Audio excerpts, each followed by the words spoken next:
Last night, President Trump, one of the sort of overriding elephants in the room last night was the fact that Jeff Flake, the senator from Arizona, the junior Republican senator who's going to be primary challenged by someone that vocally is being supported by Donald Trump, he's from Arizona. His name was in the room. John McCain as well, who didn't vote for the president's health care plan. Well, that plan is generous on my part, but whatever, the bill that they put up. And so Donald Trump a lot of people were wondering if he was going to call them out, and here's what he didn't do.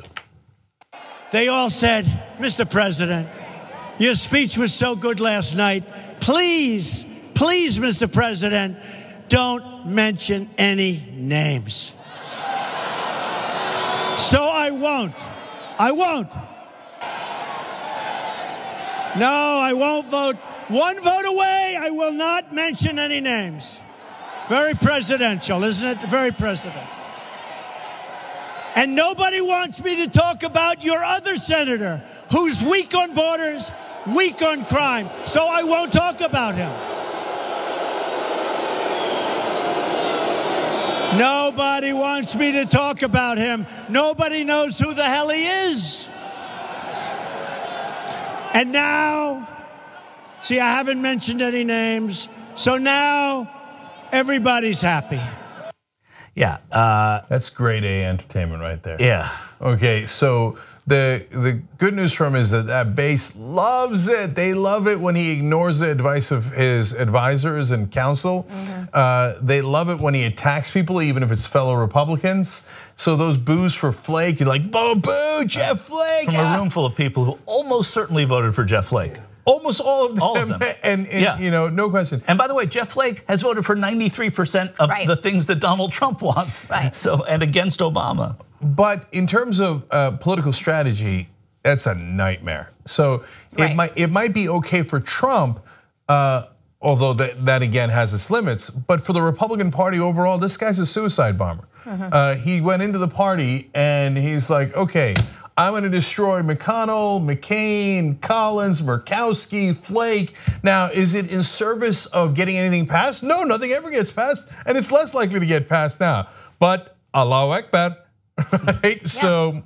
And the interesting thing about Arizona is there's this very strong, it's a libertarian state. This is not exactly the same as Donald Trump's base, even though there's an overlap and they're very passionate there. You know, these are people who voted for Jeff Flake and for John McCain. And John McCain did have a tough race a couple of years ago, but they voted for them because they were worried about government waste, that's also why Bernie Sanders did so well. He talked about economics. These are economic voters. Jeff Flake is the guy who does the government waste booklet every year, or the one with like, oh, there were shrimp on treadmills and the government wasted, $10 million on that. That's the guy who does that, and people love it. They eat it up, and come election time. The shrimp or the rhetoric? The rhetoric. Okay. I don't think anybody loves the shrimp on treadmill. Not in Arizona, by the way. Yeah, I was going to say the last place you want to have shrimp. I've in the middle of tried the desert. Right. Okay, so look.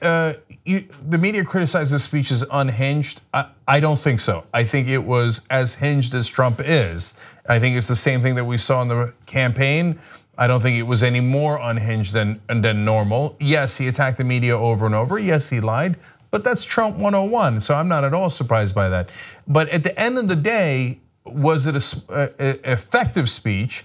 Effective in rallying his base, yes. But for the Republican Party overall and actually passing policy, it was just a stupid way to go. And because those guys, there's an excellent chance that they're all going to lose their re-elections, because now the Democrats certainly don't like the Jeff Flakes and the Mitch McConnells of the world, and now half the Republicans don't like him. That's a terrible idea for how to win elections. Yeah, the Senate electoral map, it still favors the Republicans, and it's a great year 2018 for Republican senators. But if this kind of thing keeps happening, Jeff Flake was not supposed to be a vulnerable senator. He's popular there. He was a congressman there. Yes, the makeup of Arizona is beginning to mirror Nevada a little bit in the way that people are moving to Arizona. It's a different kind of more leaning. It turned blue in 2006. Yeah, and leaning blue, and so there are opportunities there. But this is not the way to play the politics. And it's also not the time to rally the base. There's nothing around which to rally. A year ago, he was running for president. There's no policy that he's taking on the road, which is typically when you do rally the base, right? When you get them making phone calls. It's August. They're going to get a senator's office and say, hey, the president, there's nothing going on, right? There's no strategy behind this. There's not, that's what I'm saying. So you're talking about rallying the base. Great, you rallied the base. But to what end? Understand, why did he do it the day after his Afghanistan speech, which you had stupid members of the mainstream media saying, oh, he sounded presidential? I don't get it. But enough of them said that he didn't too. Enough of them had a lot of problems with the way he engaged Pakistan and India there. So I don't think that was such a great, as they say, home run for the president, even from many people who watch in the media. But he thought it was. So he goes, on the heels of his great statesmanship the night before, he says, I'm going to go out now into the country and rally behind that. Of course, this was planned before the other. But yeah, we're overanalyzing it. It's just for his ego. He just loves to hear the crowd. Well, that's it, right, of course. But maybe that's why they did the night before when they did it, so he could then take it to Arizona. One of the familiar themes, this was all about the familiar themes that he brings out to these rallies, was of course building the wall, something that he talks about all the time, but also to the Arizona audience. And here's Donald Trump talking about his wall.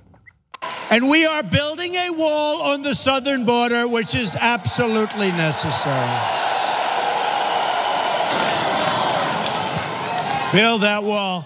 Now, the obstructionist Democrats would like us not to do it, but believe me, if we have to close down our government, we're building that wall.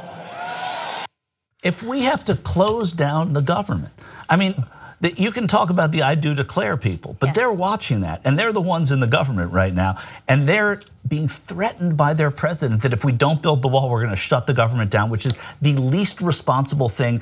Every Republican will tell them that. Every Democrat will tell them that. Oh, he doesn't care. And he doesn't care. No, of course he doesn't. He might shut down the government.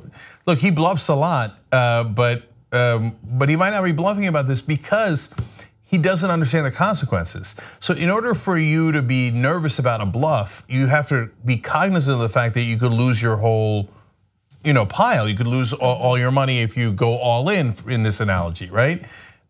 He's not cognizant of that at all. He's like, what, this is money? What do you mean? Like, what game are we playing, right? He doesn't have leverage here. Right. Yeah. He doesn't have leverage in this situation because if he, yes, they're gonna have to have a budget. Nobody wants there to be a government shutdown as a result, but he just went through this with healthcare and it didn't work then, and it's not gonna work with the Republicans now because guess what? That guy he's demonizing is gonna stand up and say, I know Arizona more than anybody here. I know that. Guess what? The border wall is already there. Yeah. And John McCain and Jeff Flake will have to go to the border and show, look, here's this border wall that already exists on the border of Arizona. Go to Texas, they've got a river. They need a wall. So as I've said many times, this idea of carrots and sticks is perfectly good politics, and you could play hardball and threaten someone's re-election and get them to maybe buckle, and if you get rid of them, it sends a message to others. But in order to do that, you have to do that in a strategic and smart way, which Trump is absolutely incapable of. So for example, two of the people he threatens most are John McCain and Lisa Murkowski. They just had elections. They won't be up for 6 years when John McCain will be 184 years old, right? So it's such a stupid, empty threat. He doesn't know what he's doing. And on the government shutdown, people will say to him, oh, Mr. President, you can't shut the government down. That would ruin our credit and it would spike interest rates and it could hurt the economy and stuff. And he'd be like, what? Did you just tell me I can't do it? Okay, and there's some chance he'd do it. Yeah. Because he doesn't understand the consequences and doesn't care. He also probably in the back of his mind thinks, well, if the government shut down, the Senate and the House are too, and then they can't impeach me. Help us build independent media together. Come join us, tytnetwork.com/join.